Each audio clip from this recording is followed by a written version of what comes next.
નમસ્કાર, અમારા વિશેષ કાર્યક્રમમાં આપનું ખૂબ ખૂબ સ્વાગત છે। આજે આપણે વાત કરવા જઈ રહ્યા છીએ ગુજરાતના ખેડૂતો સાથે જે આ પોન્જી સ્કીમ થઈ રહી છે, જે સુરેન્દ્રનગરના ધાંગધ્રામાં એક પોન્જી સ્કીમની ઘટના સામે આવી છે। તો આ મુદ્દા ઉપર વાત કરવા આપણી સાથે ખેડૂત આગેવાન જે.કે. પટેલજી, જે ખેડૂતોના હકો અને અધિકારો માટે લડતા હોય છે, તો સીધા આપણે એમને જોડીશું।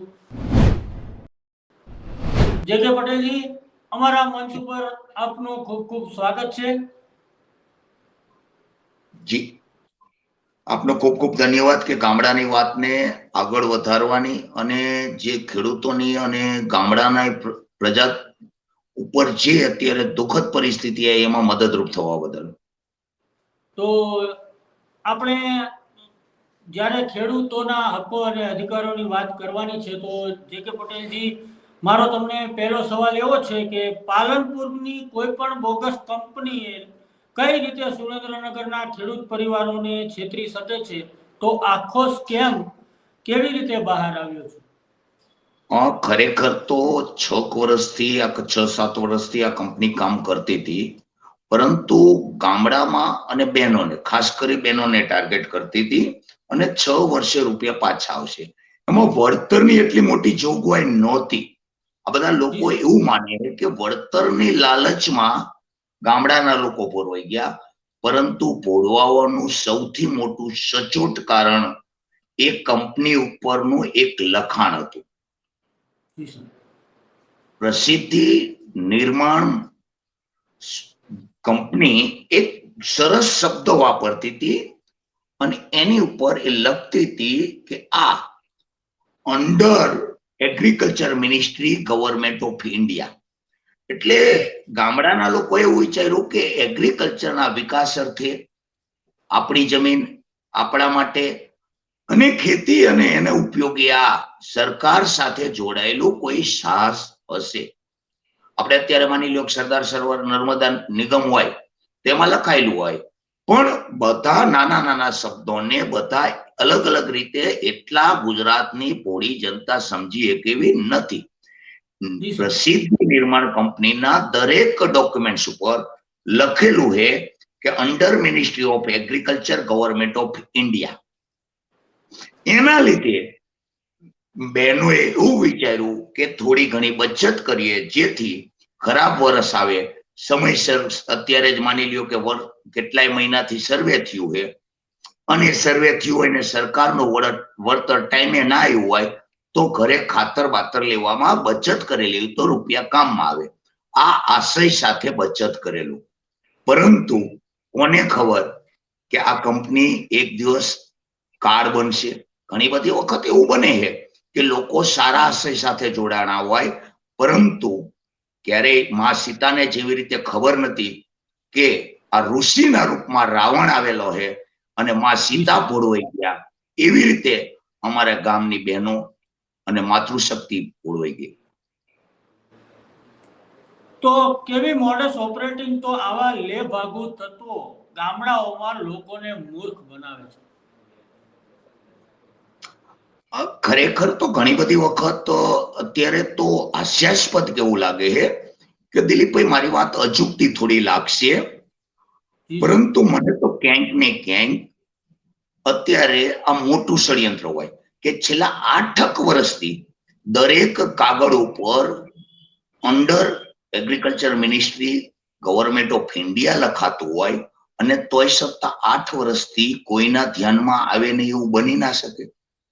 ક્યાંક એવું પણ બને કે આ વિપક્ષનું ષડયંત્ર હોય મોદી સાહેબને ખતમ કરવા માટેનું, યા તો એવું પણ બની શકે કે ભારતીય જનતા પાર્ટીએ જ કે સરકારે જ આંખ મીચામણા કરીને આ કંપનીને આગળ કરી હોય કે ગામડાના પ્રજાને લૂંટો। ખરેખર તો તપાસ થશે ત્યારે ખબર પડશે દિલીપભાઈ। યા તો જે રાહુલજી કે સંસદમાં કે ગુજરાતમાં જઈ અને અમે તમને હરાવીશું, તો એના ષડયંત્રના ભાગરૂપે આવી કંપનીઓ નહીં આવી હોય।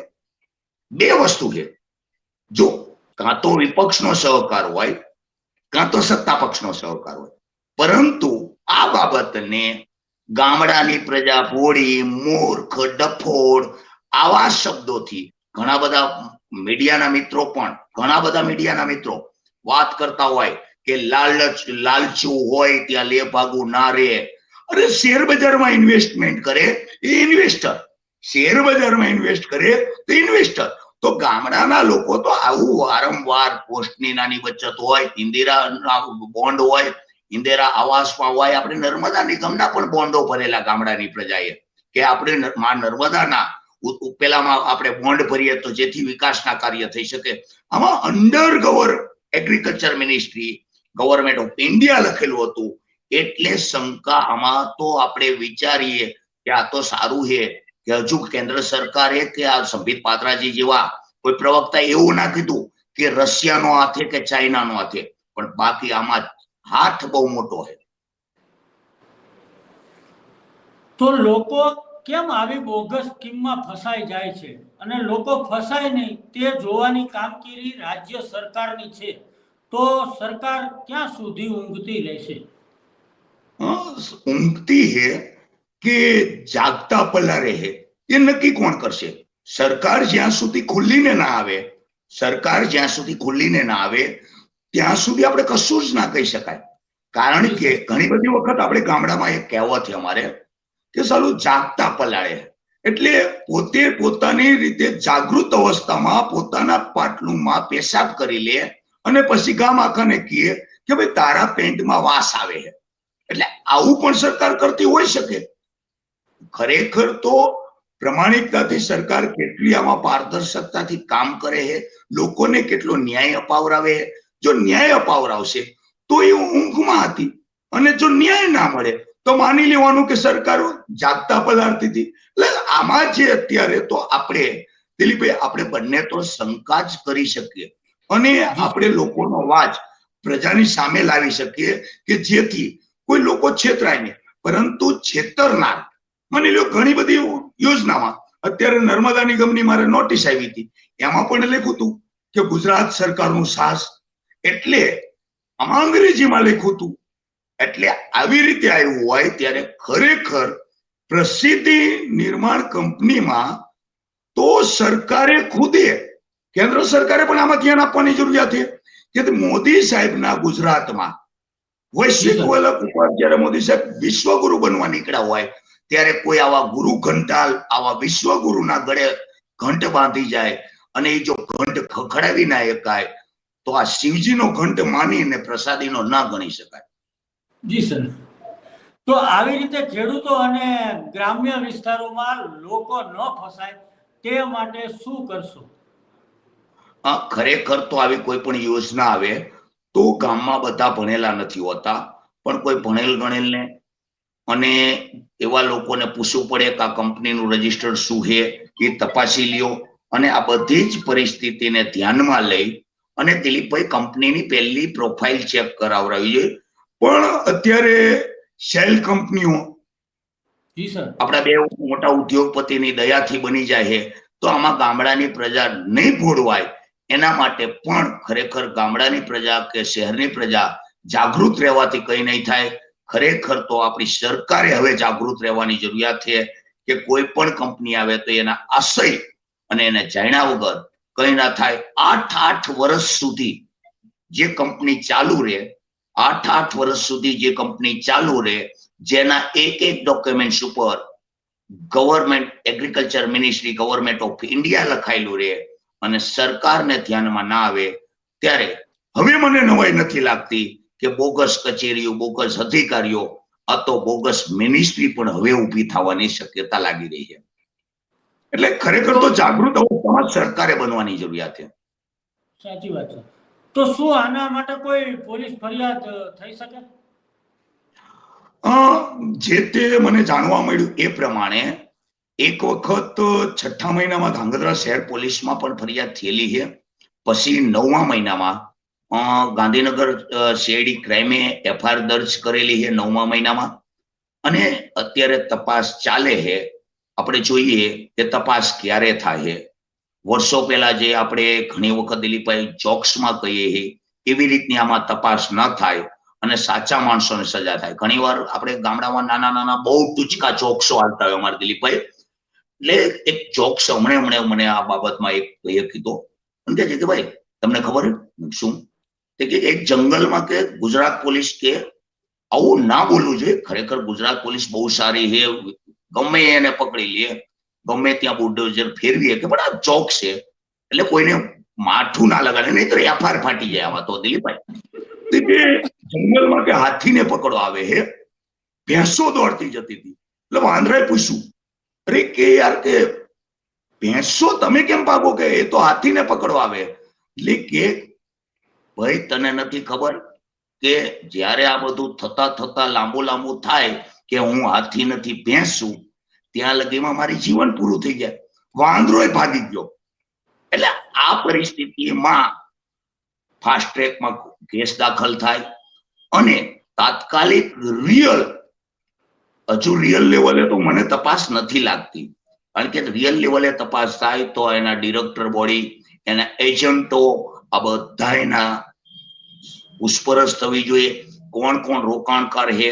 તમે દિલીપભાઈ વિચાર કરો, પાલનપુરની ઓફિસ, આ તો અમારી મેથાણની માતૃશક્તિને વંદન કરવો જોઈએ.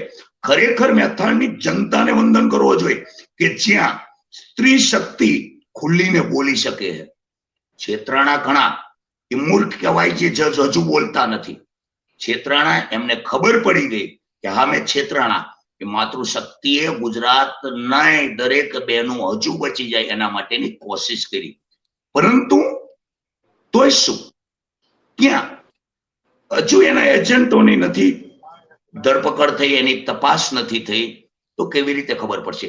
અલ્લાઉદ્દીન ખિલજી કે મોહમ્મદ ઘોરી સોમનાથનું મંદિર 3 વાર લૂંટા, આવું બધું આપણે ઇતિહાસમાં વાંચ્યું. તો શું એ સીધી જ સોમનાથ ઉપર ચડાઈ કરતા? ના, રસ્તામાં જેટલા રજવાડા આવતા, નાના મોટા આવતી મિલકતો એ લૂંટતા ત્યાં સોમનાથ પ્રભાસ પાટણ પહોંચતા. તો પાલનપુર થી આવા લૂંટારાઓ નીકળાય છે તો શું મેથાણ સીધા જ આવી ગયા છે? નથી આવી ગયા. પરંતુ એક તો લોકો ખુલ્લીને એટલા માટે નથી નીકળતા કે આમાં ગવર્મેન્ટ ઓફ ઇન્ડિયા લખેલું છે અને તપાસ જોઈએ એવી દેખાતી નથી. ખરેખર જે રીતે આપણા હર્ષભાઈ કહે છે કે ચમરબંધી પણ હશે તો એનો વરઘોડો નીકળશે, લુલ્લા પગે વરઘોડો નીકળશે. જો આ કંપનીના ડિરેક્ટરોને, બધા ડિરેક્ટરોને 8-10 ની જે કઈ પેનલ હોય એ બધા ડિરેક્ટરોને વરઘોડો ખુલ્લીને કાઢવામાં આવે તો કેટલાય રોકાણકારો ખુલ્લીને ગુજરાત સરકાર ઉપર વિશ્વાસ મૂકીને ખુલ્લીને આવવી છે. પરંતુ અત્યારે ખુલ્લીને નથી આવતા, ત્યારે મારા જેવું કોઈ ખુલ્લું નહીં બોલે. પણ ખરેખર આ એક સરકારે વિચારવા જેવી બાબત છે કે અત્યારે પ્રજાને ધીરે ધીરે સરકાર ઉપરનો વિશ્વાસ કરતો જાય છે. કારણ કે ખભો મજબૂત હોય ને ત્યારે લોકો એ ખભા ઉપર આહુડા પાડવા જાય. આ સરકારે આવા દુઃખદ અને પ્રજાનો મજબૂત ખભો બનવાની જરૂરિયાત છે અને એ ખભો બનશે ત્યારે ગુજરાતના જે કોઈ આવા છેતરાયેલા લોકો બે આંસુ લઈ અને પોતાની દુઃખ દર્દ સરકાર સામે રજૂ કરશે. તો જે.કે. પટેલજી, મારો તમને છેલ્લો સવાલ એવો છે કે સરકાર જે અત્યારે છે તો તેમને તમે શું સંદેશો ખેડૂતો માટે પાઠવવા માંગો છો? ખરેખર તો સરકારે હજુ ઘણું બધું ખેતી માટે તો કરવાનું બાકી જ છે. જે રીતે આવી લોભામણી જાહેરાતો થકી છેતરાય છે, એવી જ રીતે લોભામણી જાહેરાત થકી બોગસ ખાતરો વેચાય છે, લોભામણી જાહેરાત થકી ખોટા બિયાણો વેચાય છે, લોભામણી જાહેરાત સરકારની થયા પછી નીચેના અધિકારીઓ યોગ્ય સર્વે નહીં કરવાથી ખેડૂતોને હજુ સુધી સહાય નથી મળી. આ બધી જ પરિસ્થિતિમાં જો ખરેખર સરકાર સંવેદનશીલ હોય, સાચી હોય, તો જે કોઈ આમાં જવાબદાર છે કે અધિકારીઓ એને તાત્કાલિક ધોરણે સસ્પેન્ડ કરવા જોઈએ. નહીતર તો ધીરે ધીરે પ્રજામાં એક વાત ફેલાશે કે આ બધાની પાછળ સરકાર જ છે અને લોકો બોલતા બંધ થશે પણ લોકોના દિલમાંથી સરકારની ઇજ્જત નહીં હોય અને મનથી અને દિલથી જે સરકાર પ્રત્યેની નફરત પેદા થશે એ આવનાર ટાઈમે સરકારને નુકસાનરૂપ બને. તો આપણે સરકારને એટલું જ કહીએ કે ખરેખર ગુજરાતની જનતાને તમને 20-25 વર્ષથી ચાહે તો એ ચાહતને એક તમે જાળવી લ્યો. તો જે કે પટેલજી, તમારો ખૂબ ખૂબ ધન્યવાદ. આ જે તમે અમને ખેડૂતો અને સાથે જે સ્કીમ થયો છે તેની માટે જાણકારી આપી તે માટે તમારો ખૂબ ખૂબ આભાર. ધન્યવાદ દિલીપભાઈ. તો મિત્રો, આપણી સાથે હતા જે કે પટેલજી, જેમણે આપણી ખેડૂતો સાથે જે સ્કીમ, જે પેન્જી સ્કીમ થયેલી તે બાબતે આપણને માહિતી આપી અને વિસ્તાર વાઇઝ આપણને વાત કરી. તો અમારી ચેનલને તમે જોતા રહો, સબસ્ક્રાઇબ કરો અને બેલ બટન દબાવો. અને અમારો આ પ્રોગ્રામ તમને કેવો લાગ્યો તેના માટે કમેન્ટ કરો.